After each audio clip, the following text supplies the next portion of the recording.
Case Western Reserve University's Institute for the Science of Origins proudly presents Real Science Now, featuring top experts in science and medicine, covering everything from new planets to curing cancer to virtual reality and many topics in between. The Real Science Now lectures are hosted by the Great Lakes Science Center and presented with the assistance of Case Western Reserve University, its College of Arts and Sciences, and MediaVision. Thank you for joining us. My name is Glenn Starkman, Director of the Institute for the Science of Origins. Today's program features 3 presentations entitled Genomic Medicine, What Gene-Based Personalized Healthcare Will Look Like, Evolutionary Epidemics, Zika, Ebola, Flu, What's Next, and GMO, Friend Not Foe. Let's begin with Dr. Charis talking about genomic medicine. Let's start. I'm told that I have to declare my conflicts of interest because I will be speaking about our family history tool. I am the inventor. Angelina Jolie died down a little bit last year. I'm sure everyone's been tired of hearing about her. Famous actress, humanitarian, and she came out and said, well, I have a BRCA1 mutation and my risk is so high. She names the risk. That's why I'm having a double mastectomy. And she said, knowledge is power, I'm proactive. Well, how do we know about BRCA1? It's actually years of patient-oriented human genetics research, and the discovery of BRCA1 was approximately 20 years ago. But knowing just a gene mutation without the outcome is useless. So by linking the clinical outcome with a mutation, Angelina Jolie and thousands of women around the world with BRCA1 or BRCA2 mutations can actually be quite proactive. So where did she get this 87% risk of breast cancer? So our risk is about 13%. And this 50% risk of ovarian cancer in ours is a 0.5%, so it's substantial. Again, it's over 2 decades of very carefully prepared and replicated research. Why did she do the mastectomy? Was it just being dramatic? No, there's actually good clinical trials replicated over and over again that says a bilateral or double mastectomy does substantially reduce the risk of BRCA-related breast cancer. In 2015, she said, well, then I'm doing some preventative reduction of my ovarian cancer risk by removing both the ovaries. Well, what does research say? It is true. The risk reduction can be 40 to 50% to about 2%. So Toby Cosgrove showed this quite some time ago now, but it still holds that genetics and genomic factors actually is the number 2 cause for premature mortality. This is from the NIH director in 2006, and 10 years later, it's still very germane. So Elias Zerrouni says, let's stop practicing reactive care, let's go to proactive care. And we believe, and you heard Dr. Gerson's talk, that genetics and genomics will enable this proactive care that delivers a higher quality care for our patients. Now, this is not new. This is supposedly the first Chinese medical text, which is now 4,600 years old. And I know everyone can read it, and it says, superior doctors prevent the disease, mediocre doctors treat the disease before it's evident, and inferior doctors treat the full-blown disease. That's most of us Western docs. So you've heard personalized medicine, precision medicine thrown all over the place. And so my patient truly said to me, precision medicine sounds like a very sterile alias of personalized healthcare. There are all sorts of definitions. I often show the elephant and the blind man going, okay, precision medicine is, like a wall, it's like a hose, and it's sort of like that. But a pseudo-consensus definition is precision medicine is a customization of healthcare by making medical decisions and practices tailored to an individual or a group of people based on objective tests that can stratify risk. And precision medicine doesn't mean we just use genomics. You can use imaging or anything else, so it's broad. So to translate it to an interesting broad example, so what is gene-informed precision medicine? I call it genomic medicine. I founded the Genomic Medicine Institute at the Cleveland Clinic 10 plus years ago. And our job at a very high level is we take the population of people and we use genomics and related omics information, and we subset people who are at risk of disease X, Y, Z. And so we ask, who's at risk? How high is that risk? When does the risk start? Which organ is at risk? Why? And this is where we go, what's the mechanism? Why is someone else at risk and why is the next person not? And how do you mitigate the risk? So as an example, how many people in the world have an inherited disease? So what's the heritable fraction of disease? We have 7.3 billion people in the world. We know that there are 600 million living with a genetic disease, a Mendelian genetic disease, so a high penetrance one. So if we can help stratify those at risk, not 7.3 billion, just the 600 million, we can have early detection prevention only for those at risk. All right, so let's back up. What are genes and mutations? I usually tell my patients a gene is like an encyclopedia. We have 30,000 genes, and that means we have 30,000 encyclopedias. Some are huge, they have 300 volumes. Some are tiny, they have 1 volume, and so on. The words, the sentences, the paragraphs have to be read appropriately. Volume 1 has to be next to Volume 2, next to Volume 3. A mutation is a typographical error, or it could actually be the volumes and encyclopedias swapped out. Words are misspelled, phrases or sentences are missing or duplicated, whole pages might be torn out. Searching for a mutation is like looking for this one bad typo in a many-volume encyclopedia, or worst of all 30,000 encyclopedias. A gene mutation usually results in an absent protein and or a faulty protein. So can we read the Encyclopedia of Life and look for serious typographical errors to help predict those with bad outcomes? So when dealing with cancer, there are 2 sets of encyclopedias. The persons, the individuals, meaning the hosts, and that's what we call the germline genome, and what Stan Gerson was speaking about, the cancer somatic genome. I often tell my patients that a cancer sort of hijacks the person's genome, makes mutations, and becomes a cancer. The somatic changes, mutations cannot be inherited, only the germline can. So gene testing to look for heritable cancer or any disease is like reading our body's encyclopedias to look for that serious error. So heritable germline, not heritable somatic. I will stick to heritable in this talk. So how do we get at heritable cancer risk? It's again back to the question, how can we tell who are at inherited risk of cancer? We now have gene testing. We have the very tough task of test interpretation, both at the lab and at the bedside to the patient, and then saying, well, can we link that context, the clinical outcome, to the genetic change, and then try to alter that in a very precise manner, so precision medicine. So as an example, risk stratification, genetic counseling, and gene-informed management. One very quick way to do it is a family health history, and that's not new. Many geneticists, including Francis Collins, who is the current director of the NIH, has said that over and over again. It's inexpensive, and you can actually do it quickly. However, it's not very good if non-genetics caregivers can hardly take a useful family health history.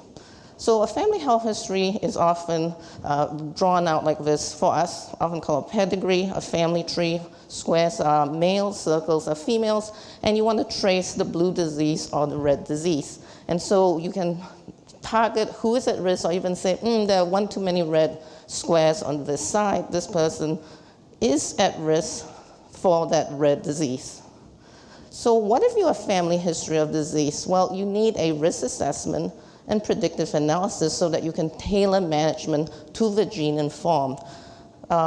Cleveland Clinic did not have a real practice of medical genetics 10 plus years ago. So within the Genomic Medicine Institute, I created the Center for Personalized Genetic Healthcare, and now we have the most comprehensive practice of genetics and genomic medicine in the nation.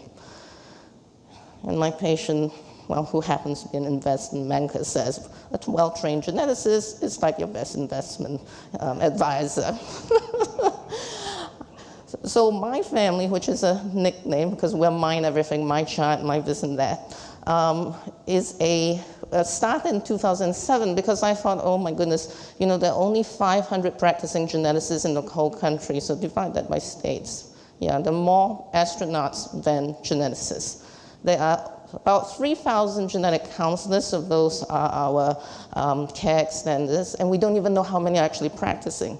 So who's going to take all that family history? Who's going to see these patients? And I already said that most caregivers cannot even take a good family health history. So that's when we said, I think we need something a little bit more automated or semi-automated to take a family health history. So we developed over way too many years a patient-entered, web-based family history collection tool with clinical decision support that's pushed into the point of care. We have the risk assessment algorithms in the back of it. And the funny fallout was that the patients loved doing this, and apparently the doctors were delighted as well. So we actually increased engagement of the patient and the doctor. So the welcoming page sort of looks like this. It's a bit small, so I'll describe it to you. So it just describes the steps. 1, who are you? Tell me about yourself. 2, what's your family structure? 3, we'll go through each of your family members. What do they have? Did they have disease? How old were they diagnosed? And then you can check it and close it. And that's all for the patient-facing side for now. We love to see the pedigree. So after all of that, it actually converts it into a pedigree or a family tree. And it pushes something like that into the electronic medical record, and this is what the doctor sees when the patient comes. So this is subsetting. We also have personalized it to primary care doctor and breast specialists. And what we do is rank the highest genetic risk at the top, population risk at the bottom, so the doctor can concentrate. And behind all that, we do give reasons of why did we say that and so on, and then ask, do you want to refer to genetics? And it's a click of a button. So because there's so few geneticists and lots of disease, so denominator is big, numerator is about 10%-ish. Over the years, what we developed is how do we do a quick, inexpensive screen for the most common adult onset colon cancer syndrome, Lynch syndrome. And so we've been able to do that. Every single colorectal cancer that has been surgically removed in the Cleveland Clinic Health System is put through a very quick test, and we're actually able to triage those people to genetics care. And so this is pretty high value, it's very cost effective. Why? Because knowing that someone has Lynch syndrome with this germline mutation actually will say, this is how you need to manage the person. You need to have increased colonoscopies. You need to start at the age of 25, not 50, and you have to go every year or every other year. If, heaven forbid, the person actually have colon cancer, it actually guides the extent of surgery. Instead of half the colon removed, if you have this gene mutation, it should be the whole colon. It even guides the type of chemotherapy not to choose, or to choose. We have also stuck in a best practice alert for all ovarian cancers. Why? Because as the years pass, research has shown that at least 10% of all comers of ovarian cancer will have a germline BRCA1 and 2 mutation. And hot off the press, the percentage is equally high for men with metastatic prostate cancer. So we're looking into that because there are quite a few of that. So once we sort of subset and identify people who could be at genetic risk for cancer or whatever disease it is, well, they need to see genetics.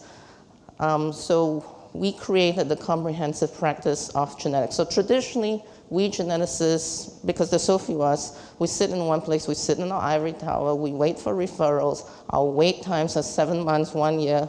In Southern California, I'm told it's 2 years. That won't do. We have lots of patients. We need to give them access. So what I've done is put our practitioners across the region and even in non-genetics clinics throughout the main campus. And in this manner, if you call before noon, we can see patients same day. And so we really do give access. With the advent of telehealth, and we were the first adopters, we actually can see patients via a teleportal no matter where they are. And so just to summarize, risk assessment, so how do you subset? How do you test what's the precise gene that's altered so that we can counsel them, know the risk, and then manage them accordingly, precision medicine. Okay, what happens if you say, Mrs. X, you have a P10 mutation? So P10 is a gene I discovered, and it predisposes to breast, thyroid, and other cancers. So over the years, we've actually figured out all the cancers associated with this particular gene mutation, and we also know that we can either do a high-risk surveillance of breast cancer or preventative surgeries. And why I say that is what I didn't tell you, is that these women also have a lot of benign breast disease, making surveillance a bit difficult for them. And because we know the risk, so just an example, our risk of breast cancer is 13%. Women with a P10 mutation, very similar to BRCA1, have an 85% lifetime risk of breast cancer. And so the management recommendations are based on the age-related risk. Similarly, thyroid cancer. So instead of 1% in us, it's 35% in these folks. We were a little shocked that our own research has even revealed that the youngest age for that thyroid cancer could be 6 years old. The practice guidelines before that finding was, well, you can check the thyroid in the late teens.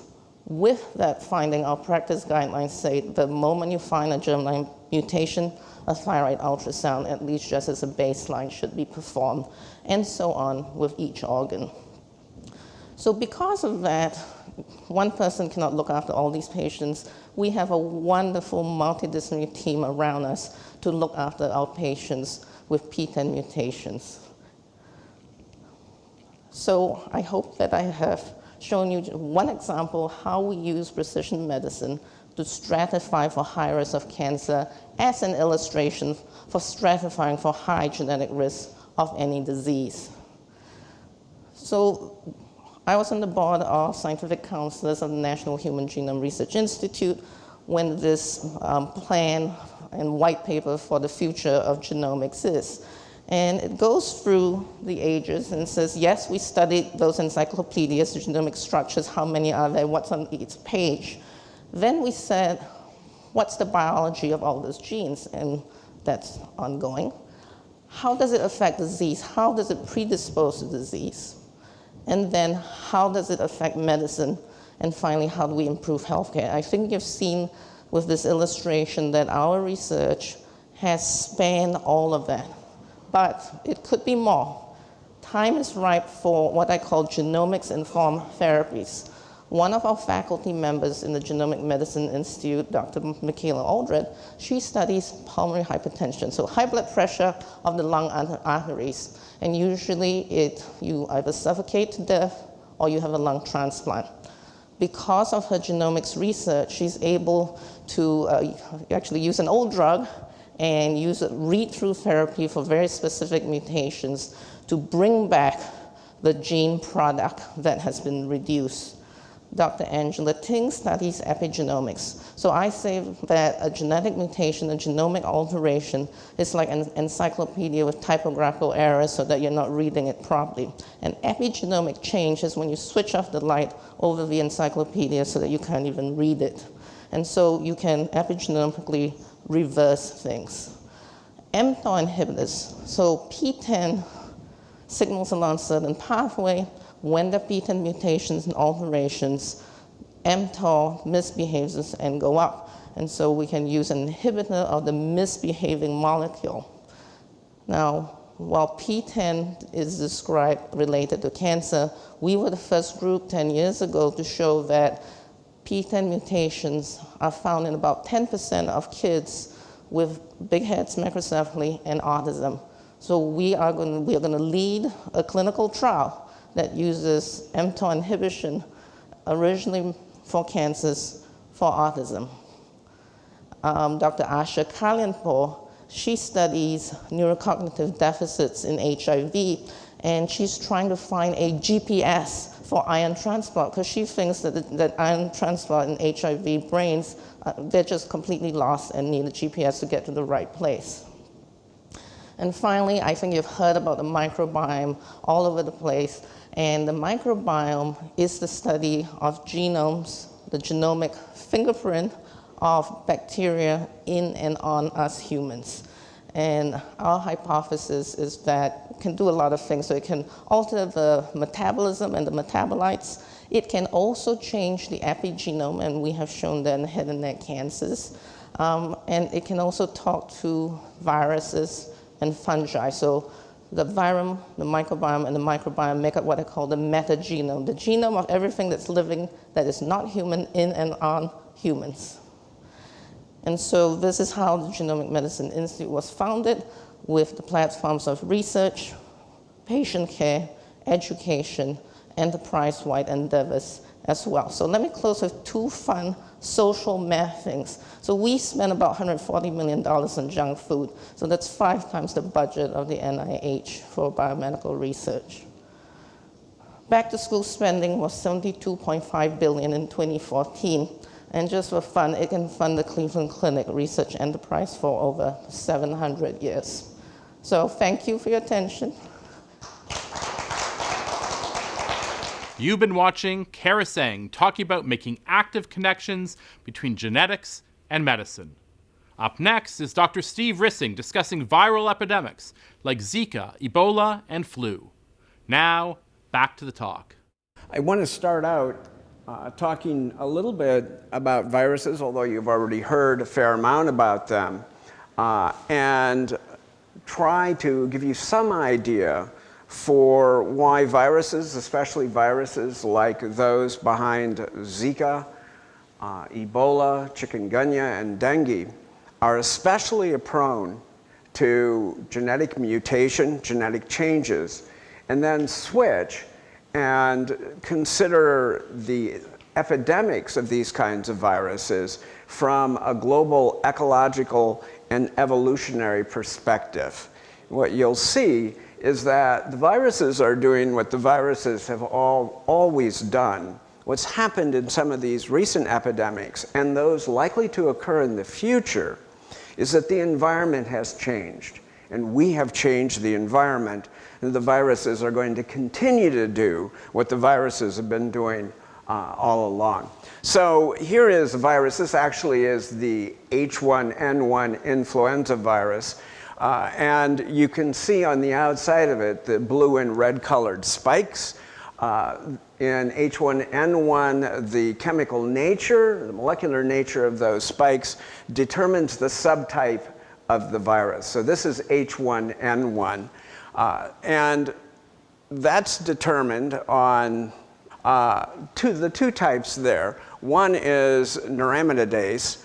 There's 11 different types of that one in influenza A, and hemagglutinin, there's 18 different types of that in influenza A. So all those possible combinations can be present in the virus, resulting in different strains of influenza A, hence the need to have a vaccination produced each year that relies on evolutionary models to predict ahead of time which are the strains of influenza that might break out 9 months later and then begin to produce vaccinations for that. Now, those spikes on the outside, here's a close-up example of them, those determine the ability of the virus to bind to the host cell, and also they play a role in host immunity. If the host's immune system can recognize the proteins on those spikes, then they can fight off the infection. If not, you've got influenza. And so that's the significance of the molecular nature of each of those different subunits. So put the spike back on, and then we can get a picture of how this interaction with host cells occurs. And so using a CDC illustration, you can see that the connection is made right here. With the proper spikes on the surface of the virus, it can recognize the surface of the host cell at the bottom here. This is a cell in the respiratory tract of a human, and make the connection. Alternatively, immune cells from the host can recognize those and attack the virus.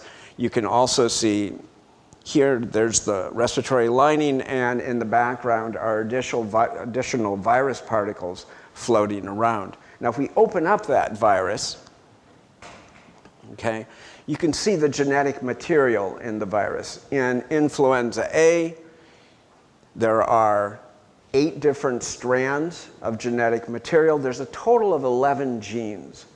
Okay, the previous speaker talked about viruses aren't even alive, they can't drink, they can't eat, they have to depend totally on a host cell to reproduce them. They're made up of 11 genes. We have 22,000, and we're not at all the record. And so you can see the simplicity of this life form. Zika, on the other hand, has 10 genes. Now, the genetic material of some viruses, including these up here, are similar to those of all the rest of life, including us, but not the same. It's single-stranded nuclear or genetic material. And so you can get a picture of that here. On the right is DNA, which is now the icon for molecular biology today. And you know it is a double-stranded molecule. And what that means is that the genetic information on one side can be proofed with the paired information on the other side, and mutations can be identified. We have enzymes that can check the pairing between those two bases in the right side diagram and detect and fix errors, mutations that might occur. Some viruses, including Zika and influenza A, have RNA-based nuclear material, and they miss that other side. And so there's no proofing opportunity. If a mutation occurs, it stays. And so they tend to have a mutation rate about an order of magnitude greater than DNA-based organisms. It's not directed mutation. It's not the viruses out trying to get a new host. It's simply more genetic variants introduced into the population through random mutation. Okay, so 1, they have faster mutation rates, and 2, as Dr. Karn mentioned in his talk with HIV, this is a T4 host cell for HIV, and the computer-colored particles, red particles that you can see on the cell are HIV virus particles erupting from the host cell. So you put those two together and you have high and fast copy rate and a fast mutation rate in these kinds of viruses. Those are then exposed to natural selection in terms of ability to infect their current hosts and new hosts. Okay? So now take that view of the genetics of viruses and mutation rates and now apply that to what we can model globally about host populations. And so some of the sources of emerging infectious diseases, especially in viruses, can be identified and modeled. And so you see it in this series of illustrations as a heat diagram where the red colors are areas of high probability of a transmission of viruses from one type of host into human hosts. The red areas are those where this is most likely to occur. Okay? This is where Zika first emerged on that diagram. This is on the shores of Lake Victoria. And we can map on additional viral outbreaks. And what you can see is that these are happening in places that we can predict using evolutionary models. So that's where Ebola emerged. Okay? That's where chikungunya, a very close relative to these, occurred. Okay? On here also, I've demonstrated or used a symbol to show you what the original host was. And so we have monkeys and bats. Mammals, which are very similar, especially in the case of monkeys, to the new host humans, and mobile mammals, bats. Okay, MERS is in the background there in Saudi Arabia. It comes from bats initially. In Guangdong province in China is SARS. Now, SARS comes from bats. Initial reports suggested that it came from civets, a type of wild cat, but the SARS virus that's found in civets descended from a common ancestor of bat SARS, both into civets and into humans. Okay, that's a classic example of using an evolutionary analysis to show you the epidemiology of an emerging infectious disease. Okay, HIV, which you heard about from Dr. Karn, arose there out of chimpanzees. Okay, as we just heard in the previous talk, domestic animal pathogens can also give rise to emerging viruses. And so there is Veracruz, Mexico, the source of the 2009 influenza virus. And here is Guangdong province, again, in China, where both pigs and chickens are involved in a complex mix of new strains of viruses emerging with the ability to attack different hosts. Many of these emerging viruses are borne by arthropods, so they're arboviruses. Zika is covered up by chikungunya there, the C. Yellow fever originally appeared in Africa, and dengue is common both in Africa and in Asia. Yellow fever is carried by Aedes aegypti, which probably came to North America from Africa in the slave trade. Dengue is carried by Aedes albopictus, which began to emerge out of Southeast Asia in the 1960s. Okay, global climate change plays a significant role in the emergence of these viruses, and it will continue to do so. Okay, so this is the standard diagram of climate change records globally, both on land and at sea. And as a standard for this, a particular range of years, in this case the 1900s, is chosen. The mean temperature during that period of time is set to 0, and then each year is compared to that mean and recorded as being below the mean, blue, below the line that you see, or above the mean, orange, above the line that you see.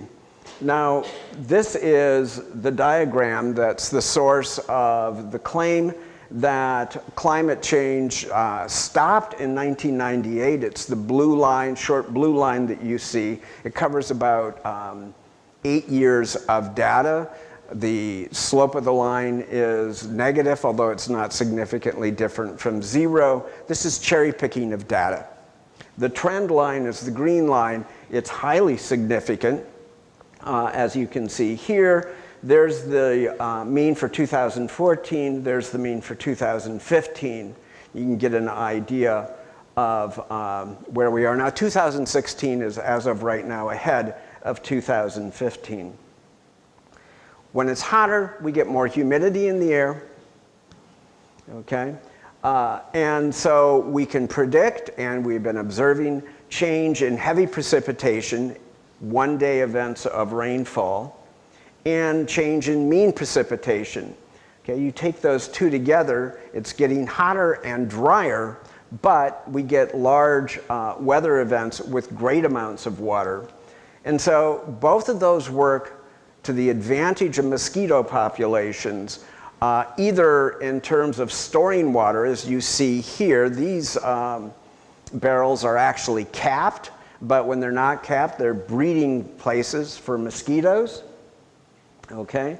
And the opposite extreme, when you get heavy rainfall and flooding, that's the currently suspended president of Brazil, Dilma Rousseff, surveying flooded parts of Brazil from the air. If you're a mosquito surveying this from the air, this is mosquito nirvana.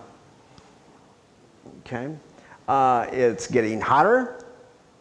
This is prediction for the end of the century, and these are summer temperatures.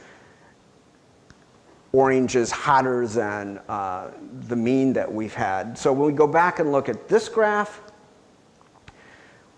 monitoring populations of mosquitoes between 1972 and 1996, the activity period of one mosquito population covered increased by 9 days. That's a generation time of mosquitoes. That gives you that many more mosquitoes to transmit diseases.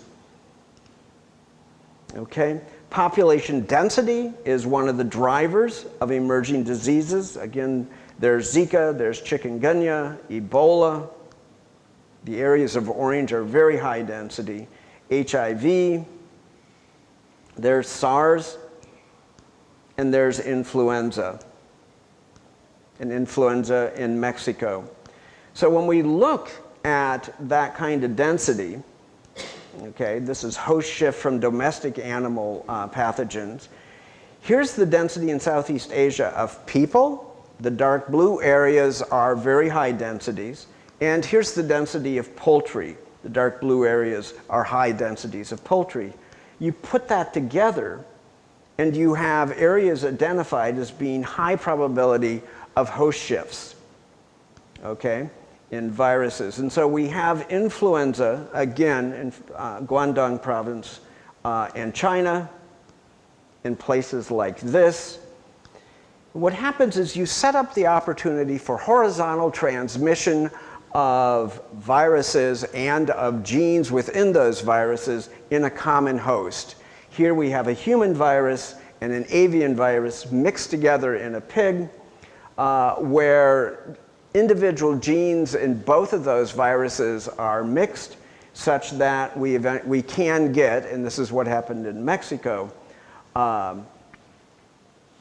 a virus that has both the lethality of avian viruses and the ability to attack humans. Quickly closing, we know a lot about the processes that are going on here. This is National Geographic a year ago, and it points out that some people deny climate change, evolution never happened, vaccines don't work. I'm quite sensitive to this because I am a faculty member in the Ohio State University Department of Evolution, Ecology, and Organismal Biology. Evolution explains to us what's going on with the viruses. It's a powerful tool. Climate change tells us what's going on to let the viruses adapt to our changing habitats. You put them together and you have a very solid policy tool. They shouldn't be ignored. We should understand them and we should use them. Thank you very much. You've been watching Steve Rissing talking about viral epidemics and what we might expect in the future. Up next is Dr. Chris Cullis discussing genetic modification of food plants and animals. Now, back to the talk. First of all, what is a GMO? GMO stands for genetically modified organism. And so essentially everything that we consume is genetically modified because it's not as it was in its original state. Some of the largest uses of GMOs are in fact for drug production. But this is not something we worry about, so I'm going to change the definition slightly. But I'd like to at least make sure that everybody understands where we are.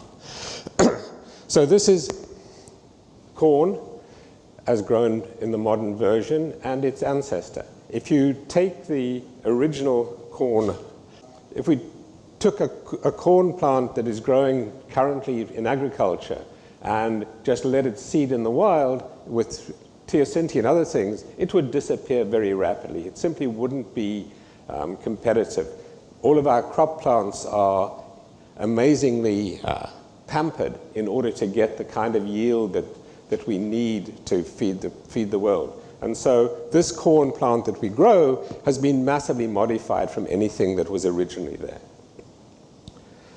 Here is another GMO, and it's one of the very earliest ones, which is the production of human insulin.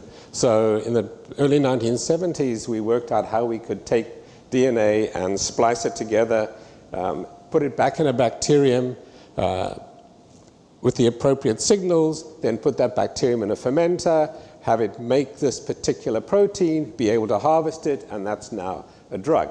Okay? So that's also a massive, those were the first genetically modified organisms, and back in 1973, the Asilomar Conference, where scientists got together and said, should we be doing this? You know, and there was a moratorium for a year where people didn't make recombinant DNA because it wasn't sure.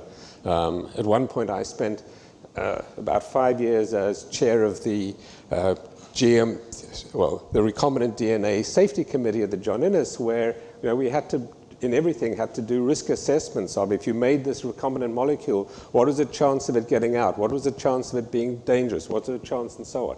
And so a lot of this stuff was done, and it's not as though people didn't worry about this or take note of what the heck was going on. Nowadays, GMO really is applied to genetically modified plants or animals that, or alternatively, products from those organisms that are now in the food supply. So GMO really has now become meaning that rather than the original broad definition of any genetically modified organism. And originally it was really genetically modified organisms which had a recombinant piece of DNA added to them. And so that's what I'm going to concentrate on from now onwards. So to make a GMO plant, you essentially have to go through a number of different steps. First of all, you've got to isolate a piece of bacterial DNA that you're going to use as the vehicle that you're going to propagate this new gene from. You've then also got to isolate the gene that you want to put in, right? Not necessarily that simple. You then splice these two together, you put them back into the bacterium or some other vehicle. You then use that to transform the plants to get that piece of DNA stably integrated into the chromosome of the plant. You then get that cell to regenerate into a whole plant, and then you grow it up and then you breed it so that it now makes what you want.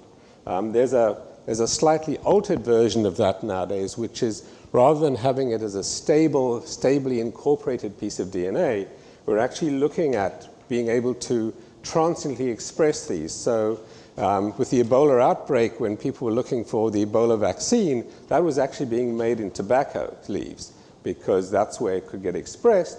And in fact, you can use a virus to infect tobacco leaves transiently and harvest the proteins from those. So it's a GMO type of thing, using a recombinant piece of DNA to make a particular protein in a plant cell, but you're not actually making the plant contain that and propagating it into the next generation. So all of the genetically modified plants have gone through some form of this, where you've taken a gene, you've put it in, you've stably integrated into chromosomes, and now it's transmitted through multiple generations.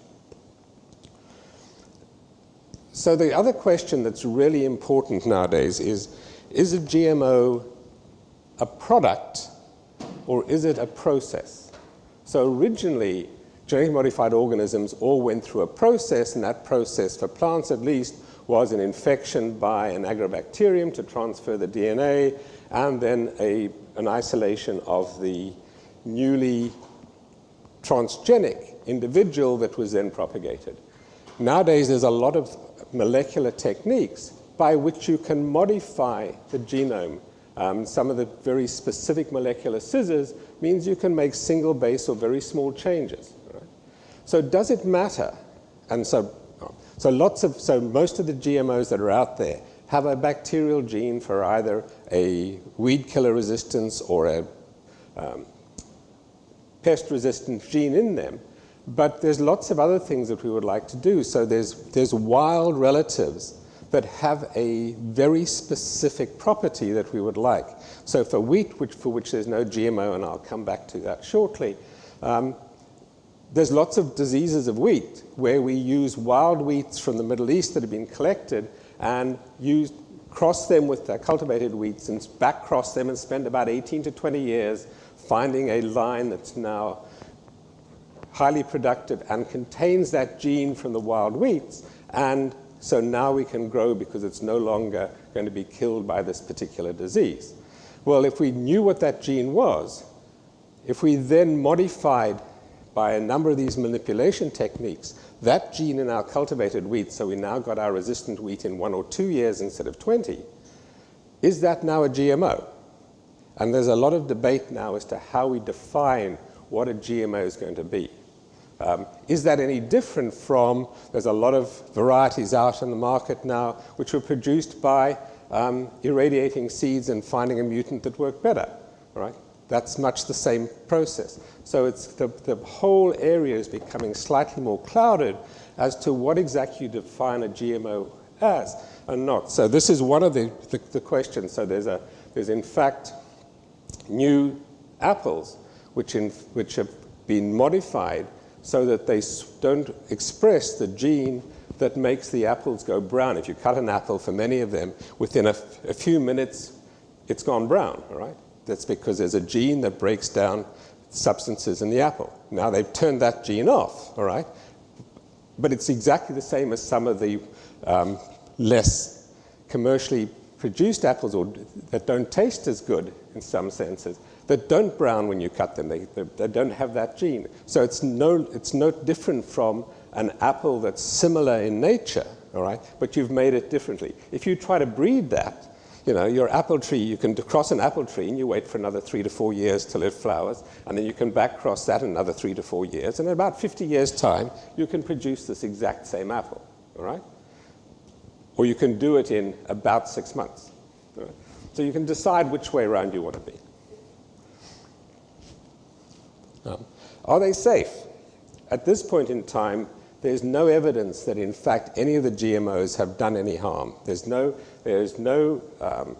data that's been made, that's been published, that's credible that GMOs, in fact, are harmful in any way. The National Academies came out with a big report last year that there was no differences that would implicate health risks from that.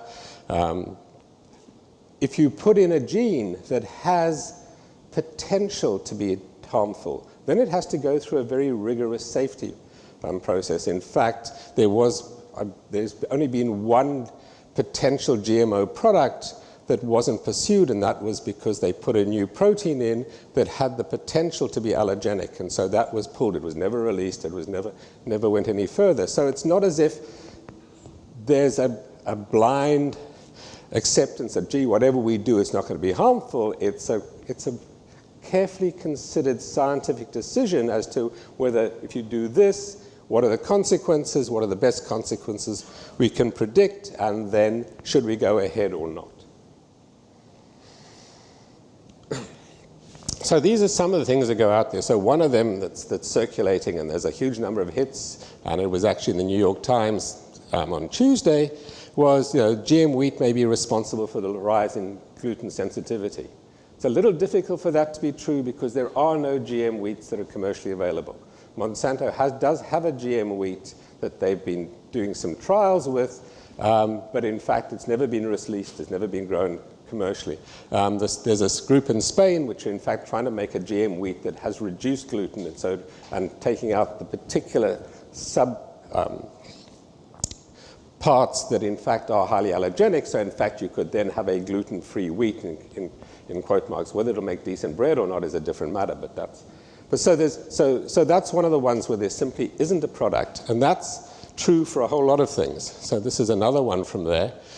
For the whole labeling laws, all right? So if you label something as GMO-free, all right, what does that mean?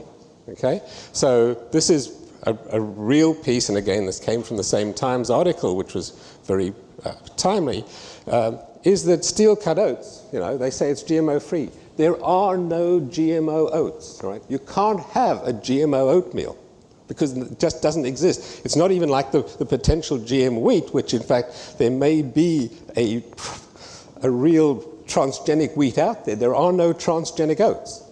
And so this can't be there. About a year ago, there was a series of ads in our gym which was advocating your GMO-free water. As far as I know, none of the water's happened. So anyway, so there's a lot, and there's this whole thing is about, there's thousands of certified GMO-free products. Just because it's certified GMO-free doesn't mean that you have to worry about a non-certified one because there are no GM equivalents. the other one that frequently comes up is that GMO equals Monsanto. And it is true, Monsanto were the first ones to, in fact, actually that's not true. Monsanto are the ones who have the largest number of GM products. The first GM product had nothing to do with Monsanto.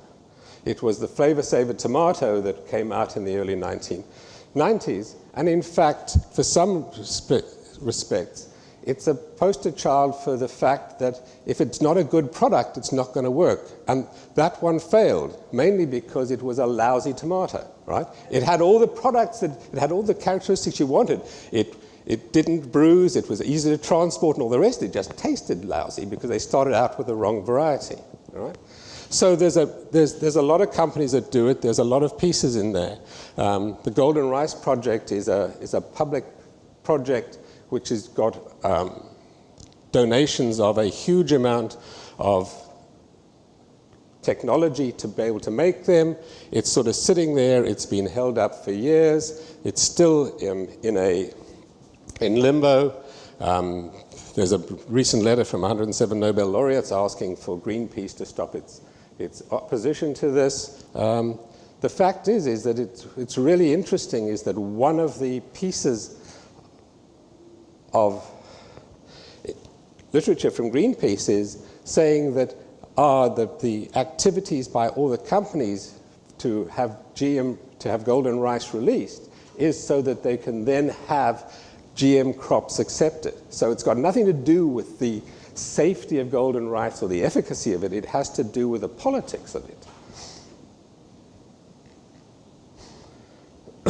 So really, GMOs are a part of precision breeding at this point. We've been breeding crops to have improvement for a long time, and the ability to manipulate them in this way is being able to rapidly increase the rate of novelty, increase the rate of, hopefully, of yield, because we're running out. Yield increases have been going down, population is going up, arable land is going down, so we need to do that.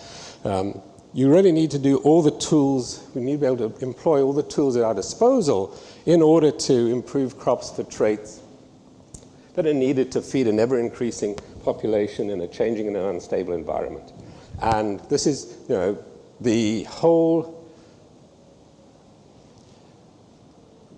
inability to release GM crops, especially in Europe, has changed the scientific milieu there. In fact, many of the companies that are in Europe don't do any work in that area at this stage because they're not going to be able to have any products. There's a number of them have research activities in the States, but in fact the amount in Europe is actually going down. At issue here also is a public perception of the validity of science, and in a minute I'll talk about climate change, which has some of the same pieces. That is, scientists aren't necessarily believed, but there's also a problem as to where does this skepticism arise. And I think scientists frequently shoot themselves in the foot, all right? And the reason for that is that if somebody asks me and says, is there no chance, can you absolutely guarantee that nothing you ever do with a GMO could cause harm, all right? And in all honesty, I can only say there is a probability, however small, all right? It's not zero, all right? I don't think it's worth stopping it because there's a small probability. I didn't put up the posters of the Attack of the Killer Tomatoes, the B movie from the 70s, but it's that same kind of thing. There is a possibility that there would be something happen. The chances are, I think, very remote. I think the chances of it being an ecological disaster, I would actually put so low as to be, there's so many zeros after the decimal point that I think it's zero, but it's not actually zero. But the trouble is that if I make that statement, the reporting of that statement is that scientists admit that GMOs could be dangerous. Right? Doesn't say how dangerous, what the probability is, and so that immediately says even the scientists aren't convinced of the safety of these products. And that's not true. That's not what we said, but that's the way it comes. And so this whole idea of how you get over to the public and how you convince people that in fact, yes, you're being honest, but no, there is not anything to worry about, is, I find, an extremely difficult process. And generally, when I talk about this, I'm not sure whether it'll happen here, but I'm nearly always asked, okay, how much money have you had from Monsanto? And the answer is I've never had any grants or any funding from Monsanto, but it almost always comes up. And so in conclusion, I'd say that GMOs are important and almost certainly an essential part of securing our future of food and nutritional security.